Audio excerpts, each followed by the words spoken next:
Listen closely because you need to grasp the full reality of what just took place at the Rafah crossing. For the first time in nearly 2 years, the sealed border between Gaza and Egypt finally cracked open. Exactly 15 Palestinians crossed into Egypt. 15 people. Compare that to the 20,000 who are desperate for life-saving medical care. Compare it to the 80,000 waiting to return to their homes. But that number isn't the real story here.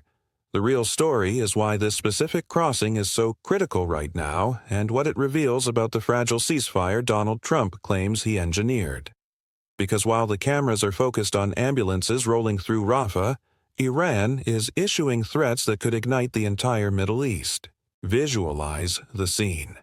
It is Sunday morning, February 1st, 2026, at the Rafah border. The Egyptian side. Humanitarian aid trucks are backed up as far as the eye can see. Ambulances sit waiting with their engines idling. For the first time, Palestinian security officers in fresh uniforms are manning the checkpoint. European Union monitors are deploying their equipment.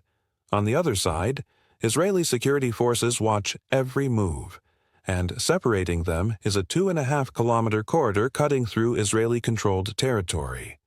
A literal no man's land.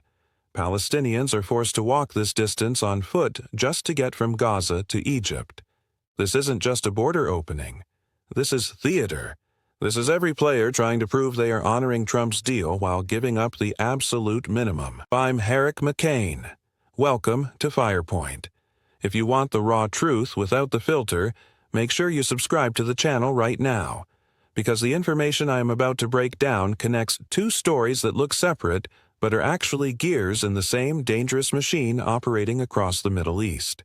The opening of Rafah and the escalation with Iran. It is all connected, and understanding the link changes everything. Let's get to the reality of what happened at Rafah. The headlines are celebrating this as a major step toward peace in Gaza. They talk about medical evacuations beginning and people finally getting treatment, but that is a distraction.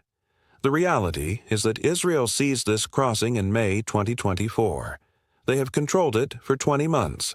They only agreed to open it now because Trump's ceasefire agreement demanded it. This isn't about humanitarian aid. This is about tactical leverage. Israel controls exactly who enters and who leaves. They built reinforced concrete walls topped with razor wire. They installed high-tech security scanners. And they force everyone to walk that 2.5-kilometer gauntlet through territory they hold. Why? Because they are determined to ensure this crossing can never be used to move weapons or fighters again. But what isn't being said is that they also want to ensure they hold leverage over Egypt and maintain a stranglehold on Gaza's borders even after a peace deal is signed. If you don't understand why Rafah is the pivot point, look at the map. Gaza has 5 crossings. 4 lead to Israel. Rafah is the single gateway to Egypt. Before the war, this was the lifeline to the outside world. It was how people got to hospitals, universities, and families abroad. When Israel seized it in May 2024, they severed that artery. For 20 months, unless you were evacuated through an Israeli crossing, you were trapped. 20,000 Palestinians need medical care that simply does not exist in Gaza anymore. Hospitals are rubble. Equipment is destroyed. Specialists are gone.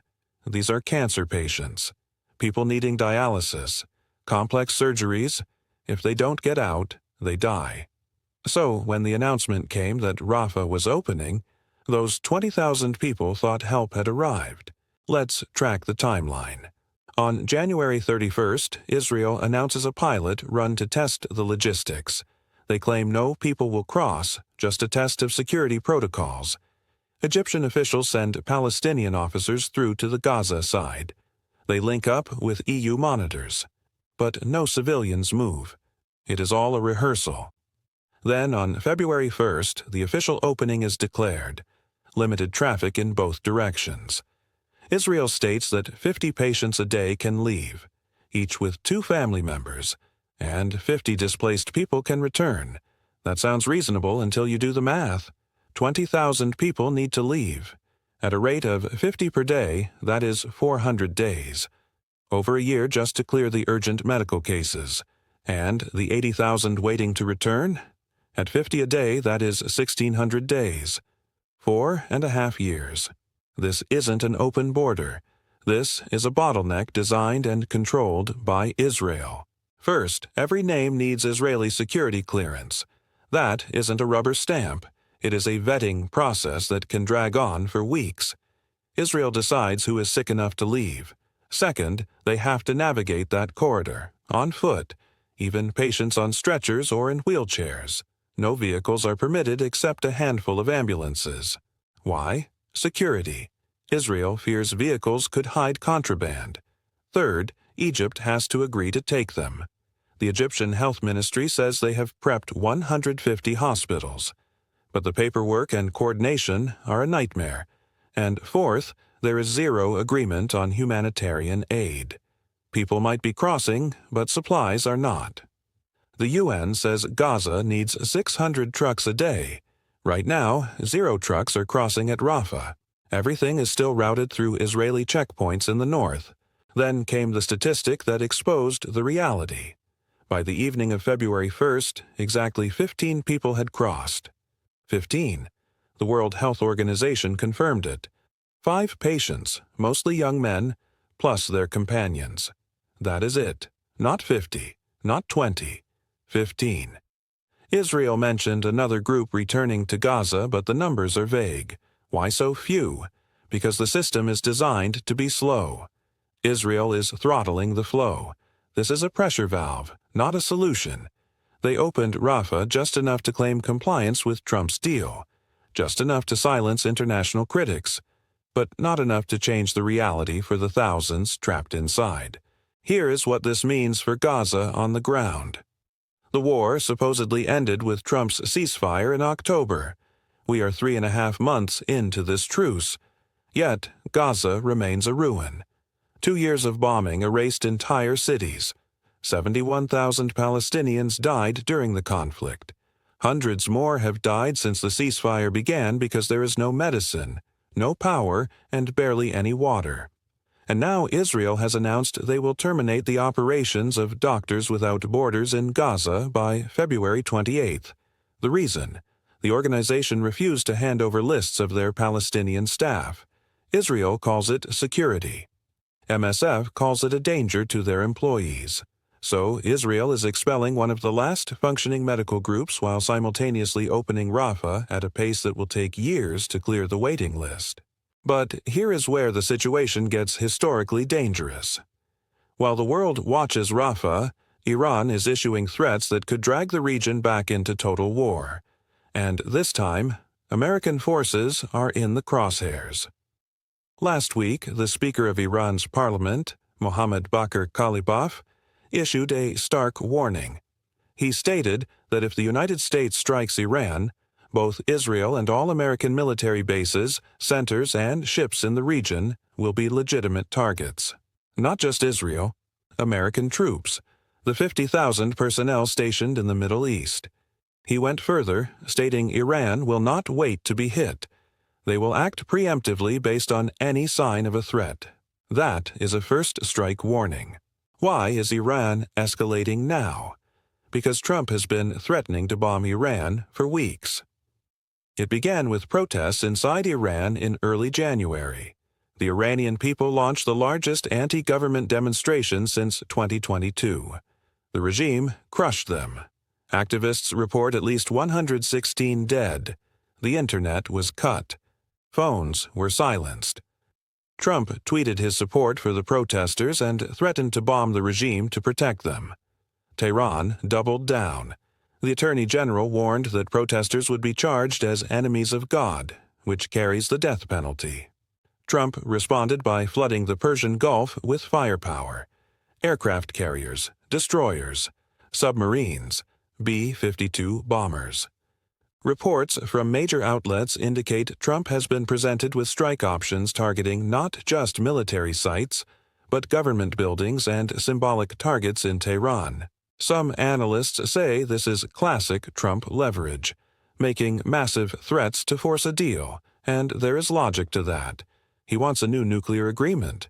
He wants Iran to stop enrichment, dismantle its missile program, and cut off its proxies, in exchange for sanctions relief and investment. But that ignores recent history. Iran already tried negotiating. After the 12-day war in June 2025, there was a ceasefire. Trump demanded talks.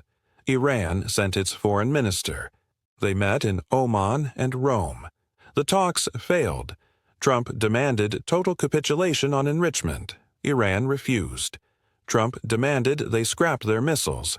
Iran said those missiles are their only defense. Trump demanded they abandon Hezbollah and Hamas. Iran refused. The talks collapsed. Israel bombed Iranian nuclear sites in June. The U.S. joined in. Iran fired back at American bases in Qatar. Then Trump brokered a ceasefire. That was June. It is now February. Nothing has been solved. Both sides are just angrier and more heavily armed. So what happens next? Watch for these indicators. Is there a meeting in Ankara this week between Steve Witkoff and Iranian officials? Turkey and Qatar are trying to set it up. If it happens, diplomacy is still alive. If it fails, we are looking at military strikes within weeks. Trump operates on his own clock. He needs a win. He will either get a deal or he will order a strike. In the medium term, watch the nuclear program. The IAEA reports Iran has record stockpiles of military-grade uranium. Russia is funding new reactors. If Israel convinces Trump that Iran is weeks away from a bomb, Trump will hit them. And this time, the strikes will be massive. Listen to Israeli officials. If they start talking about existential clocks ticking, that is the pre-game show for an attack. My assessment is this: Trump wants a deal, but he demands total victory.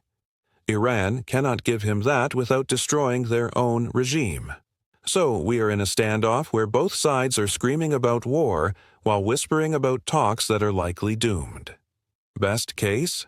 Intermediaries broker a face-saving deal. Iran freezes enrichment and accepts inspections. Trump lifts some sanctions. Everyone claims they won. The region stays tense but avoids fire. Middle case?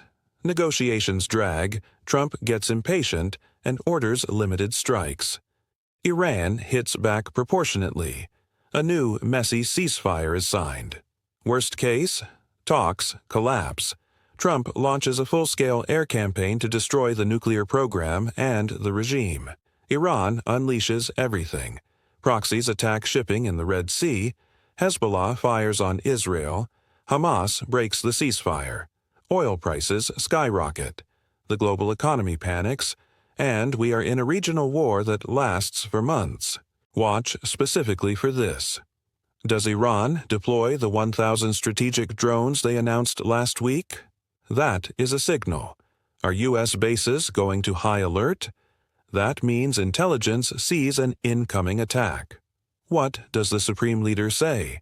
If his rhetoric shifts to martyrdom, he is prepping his people for war. And most importantly, does Trump meet Iranian officials directly? If he does, a deal is possible. If he uses messengers, the gap is too wide. This impacts more than just the Middle East. It hits your wallet. Iran controls the Strait of Hormuz. 20% of the world's oil flows through there. If they close it or start sinking tankers, gas prices explode. Inflation returns. Russia and China are watching. China needs that oil. Russia supports Iran. If the U.S. strikes, Russia could supply advanced air defenses or satellite data to Tehran. Europe is scrambling. French forces defended Israel in June. Will they get dragged in again? And what does this say about American power? If Trump strikes and fails to stop the program, American deterrence is broken. And here is what history will record, not the technical specs of centrifuges. History will remember whether Trump's strategy of maximum pressure prevented a war or caused one. Because we have seen this movie before. Pressure didn't stop the nuclear program last time. It accelerated it. The June war didn't disarm Iran. They are rebuilding. At some point, we have to ask if force can actually solve this problem, or if we are just trapped in a cycle of violence. Now bring it back to Rafah, because the connection is vital. Why is Israel opening the border now? Because Trump's deal required it. Why does the deal matter? Because it is the foundation of his entire Middle East strategy. Gaza is the test case. Ceasefire, reconstruction, new governance. It is supposed to be the model, but it is failing. Hamas is still in power. The technocratic government hasn't taken over because Israel won't let them in. Netanyahu doesn't trust them. So the ceasefire holds on paper, but the reality is stagnation. On Saturday, Israel launched some of the heaviest airstrikes since the truce began. 30 dead. Israel claimed it was retaliation for a clash in Rafah. A violation, they called it. But they hit residential zones. Israel is gambling that Trump won't stop them because he needs them to help handle Iran. That is the leverage. As long as Iran is the bigger threat, Netanyahu knows he can do whatever he wants in Gaza. Which brings us back to those 15 people. The crossing is open for the cameras. But for the people of Gaza, nothing has changed. The connection is credibility. If Trump's Gaza deal collapses, if Rafah remains a bottleneck, if people keep dying, his threats to Iran look weak. Why would Tehran fear a man who can't even get his allies to stop shooting? But if Trump strikes Iran while Gaza is burning, it proves he relies on force, not deals. And that is a dangerous signal when your opponent is ready to fire back. That is the real story. That is the invisible line connecting the opening of Rafah to the threats from Tehran. Rafah is theater to show progress. Iran's threats are a warning against American overconfidence. Trump is trying to pressure everyone into a deal, but he is running out of cards. 15 people crossed a border. That isn't a victory. That is a symbol.